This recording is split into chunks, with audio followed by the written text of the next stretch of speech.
All right, hello ladies and gentlemen, Taylor here. I thought I'd give you a quick rundown of my new site, bubblecheck.reecemath.com, and give you a rundown on how my software works.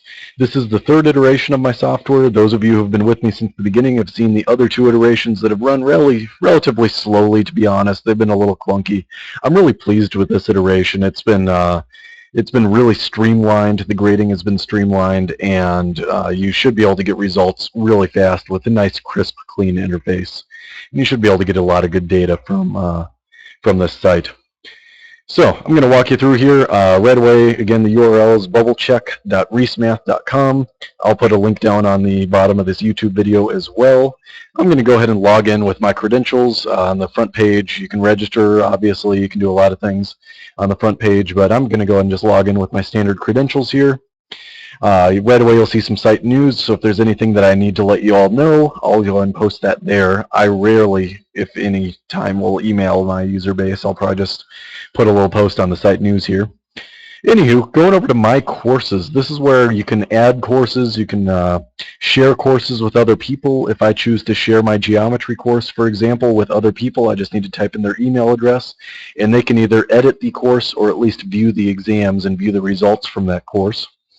For example, the fake user has already added me to their world history course, so I can see their exams and their results. I'm teaching geometry again this semester, so I'm going to go ahead and just call my new course Geometry Semester 2. And I'm teaching a couple of sections of geometry. I'm teaching a 3rd hour section and a 4th hour section of geometry. So I'm going to go ahead and create that course. It's been created, so I can go ahead and just open it up. Right away, I don't have any exams in that course. I'm going to add an exam. I recently gave a final exam in this course, so I'm going to go ahead and call this Final Exam for May. I know my final exam was 38 questions long. It was questions ranging from A to D, multiple choice ranging from A to D. I'm going to add those questions to my exam. On the right here, I get a little live preview of what my PDF, what my exam is actually going to look like. If I'm content with what it looks like, I can go ahead and hit Generate Exam, and it'll do that for me. Right away here, I have a page, not a lot of information on it yet because I need to upload an answer key to this page, but I do have a blank PDF that I can download from this page, and I can print off that PDF pretty readily and then start giving it to kids. This is also the place where I'm going to write my answer key. You're going to go ahead and just bubble an answer key by hand, and you can upload that answer key to the site. It'll grade it on for you. I already have an answer key available. That's just the blank PDF that I have. I'm going to go ahead and open that PDF by dragging it from my folder into my website in this little drag and drop area. I'm going to drop it in right there. Most scanners, most big industrial scanning systems do have a PDF function where you can take a piece of paper, scan it through, and it'll scan it through as a PDF. That's what I did here. I printed out something, filled in the answers, scanned it into myself, emailed it to myself as a PDF, and then just went ahead and drag and dropped.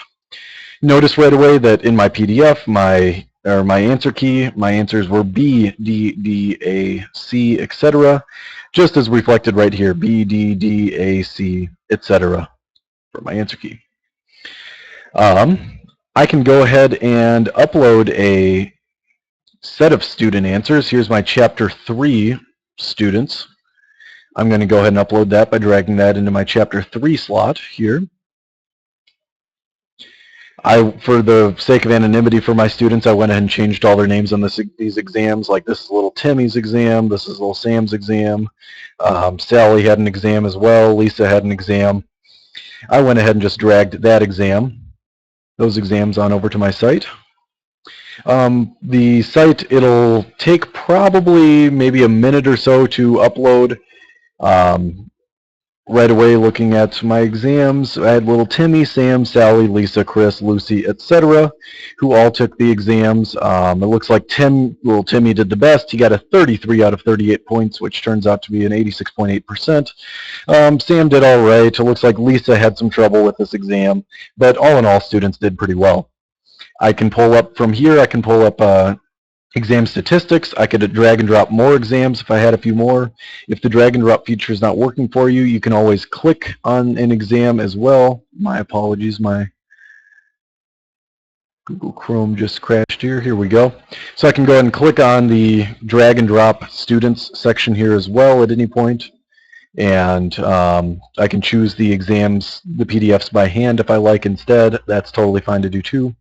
If I want to get exam statistics, I can pull that up by clicking on statistics. That'll load up a series of graphs and charts that'll list how well students did relative to each other. The high score was Sally's score rather. She got a 92%. The next high score was Timmy's score. Here's the mean score, median score, etc. And I can see on each particular question, for example, question 1, everyone got question 1 correct, as well as question 2. On question number 3, 6 people got it correct, 1 person did not. And I can go and scroll down here and see that, well, it looks like question number 11 might have been an unfair question. Only 1 person got it correct out of the 7 that I scanned. The correct answer was C, but it looks like several people chose B, A, or D as their answers. So there are a few questions that I might want to reteach again in my course.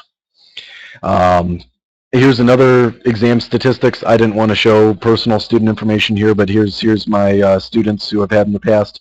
Here's 30 of their exams. It gives me a little bit more detailed information about their mean score, standard deviation, etc. And I can see that that some of those questions, like I said, I think I said number 11, were perhaps a little bit unfair, but not quite as unfair as I thought when I look at the entire course rather than just the 7 students. I would need to probably reteach number 13, though, the concepts attached to number 13, because it looks like I only had 60% of students getting that specific problem correct. I do plan on adding additional features over time to this site. I do fully intend to add a mobile device so that rather than having to scan the exams to yourself, your mobile phone can just, you can hold your mobile phone over your exam and the camera could pick up where the exam is, scan it, send the data right for you, and you could do exam corrections at home. My timeline I'm thinking right now is going to be get an Android app to everyone maybe by the end of August. In preparation for the next school year. And if that goes well and I get a decent user base, I'm fully intending to write an Android or a iOS app as well. So for iPhones, iPads, iPods, etc.